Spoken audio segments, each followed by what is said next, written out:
সিরাজগঞ্জের কাজীপুর উপজেলার কম্বল শিল্প এখন এক পরিচিত নাম। পোশাক কারখানার পরিত্যক্ত টুকরো কাপড় দিয়ে এ জেলাতেই তৈরি হচ্ছে হতদরিদ্র ও স্বল্প আয়ের মানুষের শীত নিবারণ।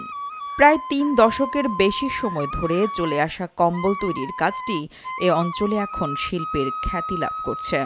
এখান থেকে পাইকারি কম্বল নিয়ে গেলে বড় নিয়ে যায়, বিক্রি করলে কিছু ভালো লাভবান হই। এখানে অনেক কম দামে কম্বল পাওয়া যায়, তাই একটা কম্বল কেনার জন্য আসছি। গাজীপুর উপজেলার শিমুলদাইর শ্যামপুর, ছালাভরা, কুনকুনিয়া, ঢেকুরিয়া ও বেলতৈল সহ আশেপাশের প্রায় ২৫ থেকে ৩০টি গ্রামের কারখানাগুলোতে চলছে সেলাইয়ের কাজ। দম ফেলার ফুসরত নেই কারিগরদেরও। স্থানীয় ক্ষুদ্র ও মাঝারি ব্যবসায়ীরা ঢাকা, গাজীপুর ও নারায়ণগঞ্জের গার্মেন্টস থেকে টুকরো কাপড় মন প্রতি ৬০০ থেকে ২০০০ টাকা হিসেবে কিনে আনেন। এরপর বাছাই করে কাটিংয়ের পর কাপড়গুলো গ্রামের নারীদের মাধ্যমে মেশিনে সেলাই করে তৈরি হয় কম্বল। আমাদের গ্রামে সব মহিলারা এই কাজ করে। ডেলি আমরা কাজের ফাঁকে ৩-৪টা খোল যায় তুলি, আমাদের ১৫০ টাকা আসে, এই দিয়ে আমরা সংসারে নাগাই। প্রতিদিন ৬০০ থেকে ৭০০ কাপড় সেলাই দিই। এখানে আমাদের ইনকাম হয় ৮০০ থেকে ৯০০ টাকা ইনকাম হয় এবং এই টাকা দিয়ে আমাদের পরিবারের আর্থিক সহযোগিতা করি। খলিবে বাড়ি থেকে, দর্জি বাড়ি থেকে নিয়ে এসে দেয়, আমরা এইগুলো ছেঁড়া ফাটা চেক করি, পলি করি, কইরা পেরা আমরা মনে করেন প্যাকেটিং বস্তা টস্তা করে দিই। এখানে তৈরি হচ্ছে ১২০ টাকা থেকে ১৫০০ টাকা দামের কম্বল। আর এসব কম্বল স্থানীয় চাহিদা মিটিয়ে সারা দেশে লক্ষ লক্ষ হতদরিদ্র মানুষের শীত নিবারণের অন্যতম বস্ত্র হয়ে দাঁড়িয়েছে। এবছরও শীতের আগমনীতে ব্যাপক সরগরম হয়ে উঠেছে গাজীপুরের কম্বল গ্রামগুলো।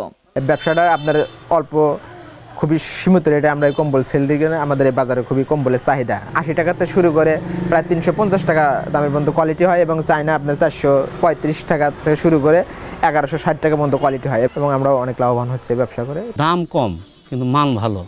এগুলো কাপড় যারা একবার ব্যবহার করে তারা কিন্তু আর ছাড়তে চায় না। অল্প টাকার মধ্যে একটা ল্যাপ তৈরি করতে গেলে তো ২ থেকে ৩ হাজার টাকা লাগে, আর আমাদের একটা ল্যাপ তৈরি করতে গেলে ৪-৫০০ টাকা হলে সুন্দর একটা ল্যাপ পাওয়া যাচ্ছে। গাজীপুরের অর্থনৈতিক সমৃদ্ধিতে ভূমিকা রাখা এই শিল্পটির প্রসারে বিভিন্ন পরিকল্পনার পাশাপাশি সার্বিক সহযোগিতা করা হচ্ছে বলে জানান উপজেলার নির্বাহী কর্মকর্তা। এখানে একটি বড় শিল্প তৈরি হয়ে গিয়েছে, আমরা এটাকে কম্বল পল্লী বলে অভিহিত করছি। অনেক মানুষের কর্মসংস্থান হয়েছে, ৩৫,০০০ বেকারের কর্মসংস্থান হয়েছে এই কম্বল পল্লীতে। উপজেলা প্রশাসন থেকে বিভিন্নভাবে এই উদ্যোক্তাদের সাহায্য করা হয়েছে।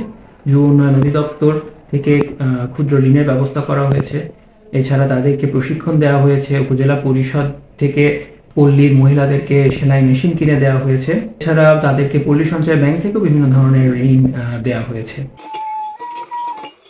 বছরের নভেম্বর থেকে জানুয়ারি পর্যন্ত মাত্র ৩ মাসে প্রায় ৩০০ কোটি টাকার লেনদেন হওয়ার সম্ভাবনাময় এই শিল্পটির প্রসারে কার্যকর উদ্যোগ গ্রহণ করবে সরকার, এমনটি প্রত্যাশা সংশ্লিষ্টদের। বর্তমানে এ কাজ করে নদী ভাঙা প্রায় ৪০,০০০ মানুষ সাংসারিক সচ্ছলতার মুখ দেখছেন। অথচ ঋণ সুবিধা না থাকায় নানা সমস্যায় জর্জরিত সম্ভাবনাময় এই শিল্পটি।